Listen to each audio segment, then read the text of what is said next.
في واحد عندي في بلدي مدمن للمخدرات.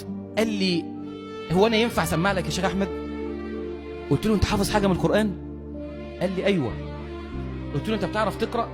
قال لي لا والله ولا بعرف اكتب. قلت له ما بتعرفش تقرا ولا تكتب؟ قال لي اه. قلت له في شيخ حفظك القران؟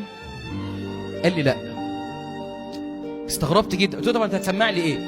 قال لي هسمع لك سوره الكهف. انت لو مكانها هتتعجب، خلي بالك.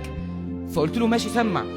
فقال اعوذ بالله من الشيطان الرجيم بسم الله الرحمن الرحيم، وبدأ يقرأ في سورة الكهف حتى انتهينا من الصفحة الأولى فأوقفته.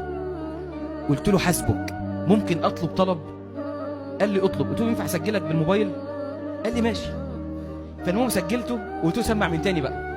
أقسم لكم بالذي رفع السماء بلا عمد، وهو سايق السيارة ماشي يلف كده، سايق السيارة مش قاعدين بقى في مسجد، هو سايق السيارة، سمع لي سورة الكهف كاملة من أولها إلى آخرها. سمع لي سورة الكهف كاملة من أولها إلى آخرها.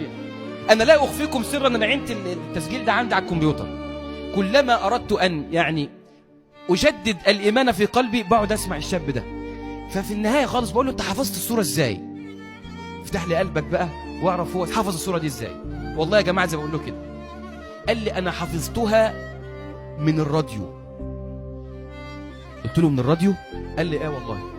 اول ما بتيجي سورة الكهف في الراديو وانا واقف شغال القي سمعي عليها وبحاول ان انا اركز جدا، حفظها من الراديو، مش مثلا شريط تسجيل ويقعد يجيب من الاول ويرجع، لا من الراديو. شفت حاسة السمع دي بتعمل ايه؟ خطيرة جدا.